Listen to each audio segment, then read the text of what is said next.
Meteorologist Vianey Arana is here. More on those conditions there. You've been talking about it since this morning that the windy conditions really are not helping at all there. You know, pair that up, Marcus, with warm temperatures and just how dry it is out there.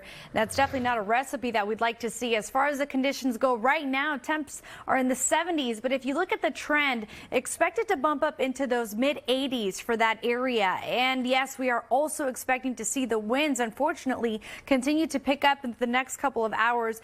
Gusty west winds anywhere from 15 to 20 plus miles per hour right near that area. So we'll monitor that very closely. But again, right now, so far only about 5% contained, and we're not really expecting relief from this heat, at least not for the next 3 days. Even here locally, bringing it back to San Francisco. Enjoy today. It will be pleasant, less muggy than what you saw this weekend. It was so humid on Saturday and Sunday, but that system that brought that subtropical moisture has now moved out east. And take a look at your hourly temperatures. By about 3:30 this afternoon, temps are expected to top out in the upper 70s, a couple of low 80s in through the interior, but we are a few degrees cooler into the overnight hours. We're going to drop down into those 50s.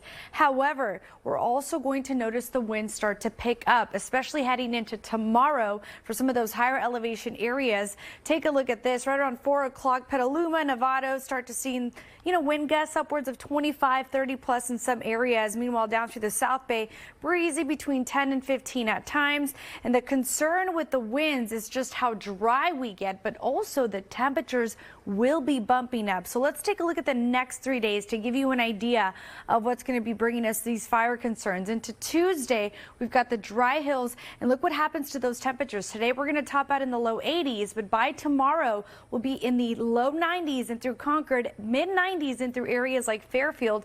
But our warmest day is actually expected to be on Wednesday, and that's when we're really expected to see elevated fire danger concerns with a shift in the winds from the north-northwest. Look at the temperatures in Fairfield, 95, San Jose 87, in through Mountain View 85. And remember, it's still very dry out there. We haven't really gotten a chance to see a good amount of rain, so that humidity is really important.